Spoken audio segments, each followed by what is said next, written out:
қайта оралдық. Достар, студиямызға кезекті қонағымыз да келіп қалды. Ендеше, қарсы алайық, таңғы студияның төрінде әнші Данияр Жақсылық. Данияр! Жүректе қалықтаған қосын, жанымның шуағын сен төзін.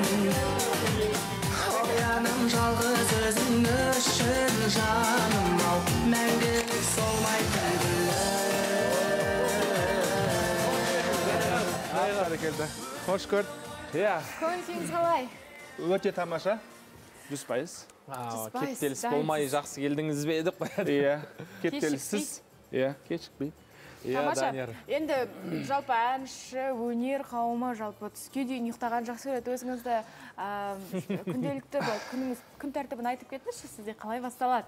Таңғы сағат 12-де. Бала кезімізде енді Алматыға жаңадан келген кезде ұйықтап болғанбыз негізінде. Иә, одан кейін бала шаға алып пайда болғаннан кейін барып, ұйқының бәрін ұмыттық қой. Ұмыттыңыз. Иә. Данияр қай жақтың тумасысы? Жамбыл облысы, Меркі ауданы. Біздің Перизаттың жерлесі екен ғой деп қояды. Дәл өзі. Дәл өзі. Айттым ғой, мен де ар жақтан, тара жақтан, ар жағынан. Иә. Жуалы. Жамбыл ғой. Дәл қазір енді, Данияр, немен айналысасыз көбінесе? Өнер жолындамын. ЖБ тобы әлі бар. Сол ЖБ тобында ән саламын. Одан кейінгі жұмысым ұстаздық. 200 мектеп гимназия мектебіміз бар. Айна Нұрымқызы бастаған. Шәкірттерім бар дегендей. Ой, бәрекелді. Сол шәкірттерді дайындайсың? Музыка пәнінің мұғалімі. Әні. Қандай күшті. Бәрекелді. Негізі кішкентай... Қандай бақытты сіздің оқушыларыңыз. Иә, өте тамаша, жақсы. Негізі әншілер көбінесе ән жазған кезде ән жазып шығарған кезде ол үшін мереке ғой әншілерге ше. Енді осы жылы жаңа ән жаздың ба, әлде жоспарлап жатсың ба? Жазып қойды, демасын жазып қойдық, енді ақын сөзін жазу үстінде. Міне достар, Даниярдан жаңа туынды күтеміз. Мұқият болыңыздар, е? Енді сізге қиынға соқпай ма, отбасы деп айтып жатырсыз, мұнда мектеп жұмыстары бар, ЖБ тобын, ал жеке шығармашылыққа келетін болсақ, қалай? Иә, ол жағынан кішкене қайдан аласыз? Уақыт табу керек, азаңмен тұру керек, планды құру керек, жаңағы фитнес залға бару керек деген сияқты форманы ұстап жүру керек, ол да бір не ғой. Одан кейін мектебіміз бар, сабағымыз бар, кеш жақын тойымыз бар деген сияқты. Құдайға шүкір, бәрін үлгереміз. Әйелім жайлы болса, үлгересің дейді ғой. Реклама емес па, реклама емес па? Бірінші рет естіп тұр ер адамнан осында әйелін мақтаған. Иә, рас, ол енді ақиқат, ол сөзсіз.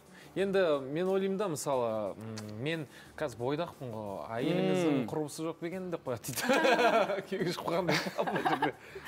Әсет бізде жар таба алмай жүр. Сүрленген бойдақ па? Сүрленген болып тұр ғой. Енді бұйырса, жақсы жар бұйырсын Алла қаласа. Жар ең бастысы ғой. Ең басты қадамның бірі ғой. Сондықтан да сәттілік. Рахмет. Ал енді қазіргі таңда стиль демекші, ән айту жағында. Қазір таңда көп ретро әндер, бұрынғы әндерді жаңартып жатады. Сіздің ойыңызша бұл дұрыс па, әлде бұрыс па, және өзіңіздің стиліңізді қай жаққа жатқызасыз? Менің стилім жастарға жақындау. Еркін стиль дейді ғой, свободный. Менің қатып қалған бір бағыт жоқ. Халық әндерді айтқанбыз кезін ЖБ тобын білесің ғой. Көбінесе халық әндер орындағанбыз, авторлық әндер болатын. Ал қазір жеке өзіме келетін болсам, жаңағыдай кез келген қай ән ұнайды, қандай бағыт ұнайды, сол бағытты. Ал халықтың сұранысы бар, мінеке, ретро әндер қазіргі таңда хит болып жатыр, бірінен бірі қалай айтсам екен, ұрлап па, әлде кішкене сөзін ауыстырып дегендей. Енді жаңа ұрлап демекші, оны әдем ұрласа да болады негізінде. Мысалы, сіз ретро стиль жағынан ұрлап, оны бағытын шәл бітіп неғып жүрсе, өзгертіп. Иә, халық білмей алады, деп қал мүмкін. Ал кейбір кісілер болады, Лұқпан аға мысалы, ана жерді бауырым балам неғыпсың ғой дейді, әдем ұрлапсың ғой деген сияқты. Ондай кісілер біліп қояды. Енді ЖБ тобы да жұмыс жасап жатыр дейсіз. ЖБ тобында қандай жаңалықтар бар? 2024 жылы не күтеміз топта? ЖБ тобында бізде қыз іздеймін деген жаңа әніміз шыққан. 23 жылдың соңында. Маған арналған. Соны тыңдап көрші, өте керемет ән. Сол әнге бұйырса бейнебаян түсіру үстіндеміз осы жылы Құдай қаласа көктемдік көңіл күймен, иә. Енді Аян екеуміздің де әйеліміз бар, бірақ дегенмен де қыз іздеймін деген әнге өте күшті ән шыққаннан кейін барып, сол әнге Жебе тобының өзінің стиліндегі ән дегенім ғой. Соған біз бейнебаян түсіру ойда. Барлық бойдақ жігіттерге арналған. Аха, сенен бастап. Менен бастап. Негізі енді көбінесе бөлінеді ғой, мысалы әншілер продюсермен жұмыс істейді, бірақ продюсерсіз кейбіреулер жұмыс істейді. Соған өзіңнің көзқарасын қалай қазіргі заманда продюсермен жұмыс істеген ыңғайлы ма, әлде ыңғайсыз ба? Және де Жебе тобы қалай жұмыс жасайды? Аха. Енді былай айта кетейін, біздің заманда, 2006-2004 жылдар Жебе тобы құрылған кезде бізде продюсер болған. Ділмұхамед Серікұлы деген кісі. Әуелі о бастан бізді Мейрамбек ағамыз шақырған Тараздан. Енді тараздық болғандықтан, ол шақыртып, Алматыны көріңдер, Алматыды бағындырыңдар деп. Одан кейінгі Димаш ағамыз қолға алып, о кезде енді продюсер деген бізде мода болған. Меломен тобының продюсер болды, жігіттер тобынан, Ринга тобы. Ал енді қазіргі заманда мен ойлаймын, продюсер емес, әншінің адамның болмаса өзінің пысықтығына байланысты, ізденісіне байланысты, тиктоктың заманы деген, инстаграмның заманы деген сияқты. Енді бірақ тикток деген сайын ана жама жағына бұрмай, жақсы контентпен қуаласа, онда, мне кажется, әдем болатын сияқты. Бәрекелді. Хит әндер. Бірақ енді талғамы тоже байланысты. Хит ән бола ма, болмай ма деген сияқты. Енді өздеріңіз қазір барлық жұмысты өздеріңіз атқарасыздар сонда, иә? Қазір, иә. Димаш аға өзінің батасын беріп, өздерің енді 40-қа таяп қалған жігістер ғой деп. Қанша жылдан астам продюсердің қол астында жұмыс істедіңіз? 10 жылдай жүрдік біз. 10 жыл. Иә, о кісі барлығын жаңағы квартира, о кезде енді однокомнатный квартира алып беріп қояды, біз о кезде мәзбіз, записьтеріміз бәрі дайын тұр, біз ізденбейміз. Бәрі жаңағы Димаш аға продюсер өзі реттеп. Күйзеліске түспедіңіздер ме біткен соң? Түстік, 1 жылдай жүрдік. Өйткені біз дайынға үйреніп қалдық қой. Сосын бізді былай жібергеннен барып біз давай сен істе, жоқ, давай сен істе. Сонымен арамызда пыса бала жоқ. Сонымен 1 жылдай қиналғанбыз. Тоғыра заман болған еще ол кезде. Иә, негізі Жебе тобы бұрыннан қанша жыл болды өнер көрсетіп келе жатқандарыңызға әлі де жасай беріңіздер. Сіздердің әндеріңіз әлі халықтың құлағында жүр демекші. Мейрамбек ағамыз ол бір төбе ол кісі. Ол кісі айтатын болсақ, Жебе тобы бір төбе. Мейрамбек ағамыз бастаған кезінде. Сол ағаларымыз аман болсын. Сол ағаларымызға ілесіп, Мейрамбек ағалардың енді алғысымыз шексіз. Ол кісіге алғысым шексіз. Сол себепті енді ары қарай жалғастырайық. Таңғы студия міндетті түрде барлық жандарға көтеріңкі көңіл күй сыйлайды. Ендеше сізбен біз дәл қазір ойын ойнасақ қалай қарайсыз? Жақсы. Ойын ойнаған жақсы көресіз бе? Иә. Ендеше дәл қазір біз экранға сурет көрсетеміз. Сол экранда көрсетілген сурет арқылы сіз ән айтсаңыз, ән орындасаңыз. Сонымен бірінші суретті көрейік. Түнгі Алматы дейді. Түнгі Алматы? Жарық. Өз ойымнан ба әлде?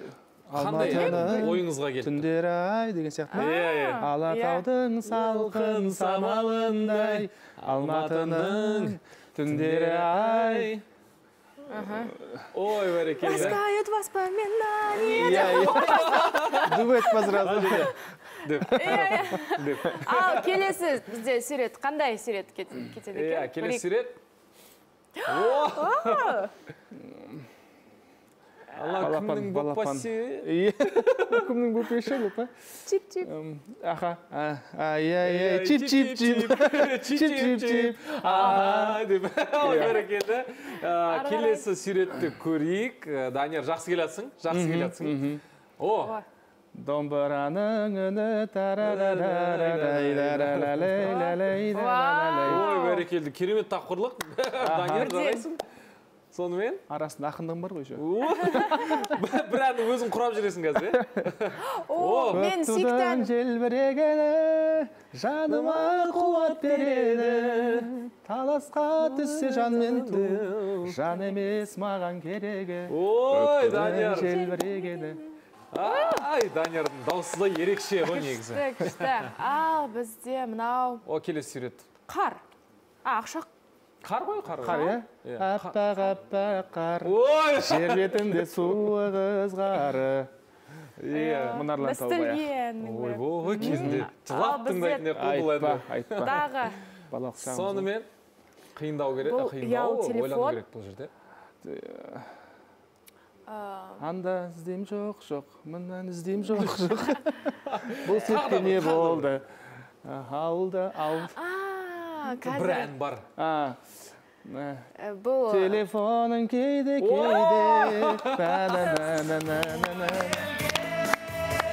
Ой, міне. Оп! Ой, бәрекелді. Ой, тамаша. Қалай жасаймыз? Енді біз дәл қазір кезекті шағын ғана жарнамаға берейік. Сәлден соң біз таңғы студия өз тікелей эфирін жалғастырады. Жарнамадан кейін Даниярдың керемет әнін тыңдайтын боламыз. Су жаңа. Арнамыздан алсамаңыздар. Премьера!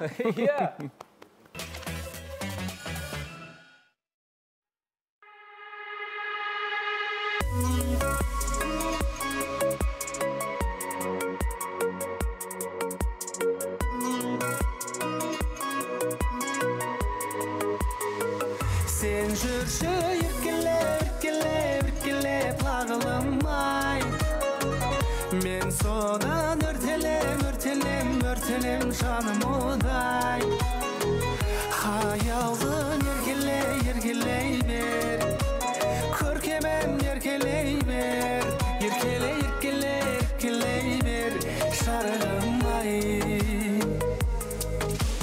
Алтыным аспандағы күнім боп Тұрғайсың нұр үшінде күлімдеп Сен күлімдеп Қарақат көздеріңнен түн қылап Шірікке махаббаттан мұң жылап Жатсын мәңгі ақ тұмарым Сен жүрші еркелеп лағылым-ай Мен содан өртелем жаным одай Хаялын еркелей бер Көркемем еркелей бер Еркелей бер шарығым-ай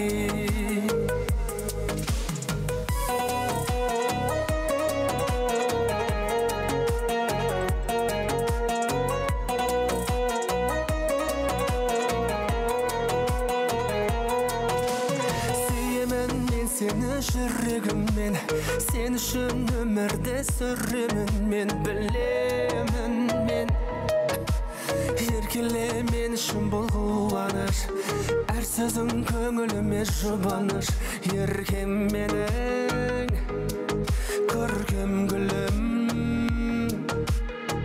сен жүрші еркелеп лағылым-ай мен содан өртелем жаным одай Хаялын еркелей бер Көркемем еркелей бер Еркелей бер шарығым-ай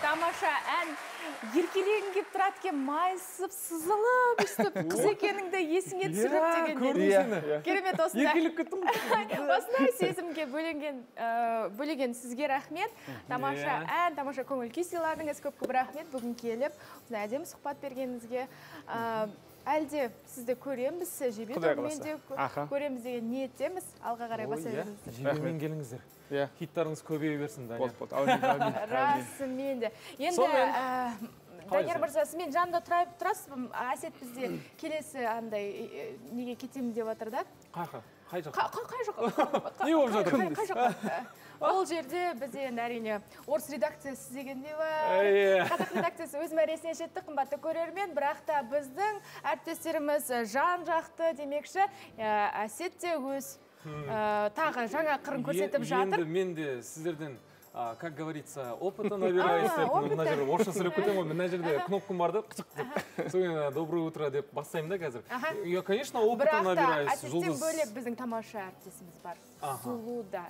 Өте әдемі біздің керемет талантты Гүлнар Дусматова.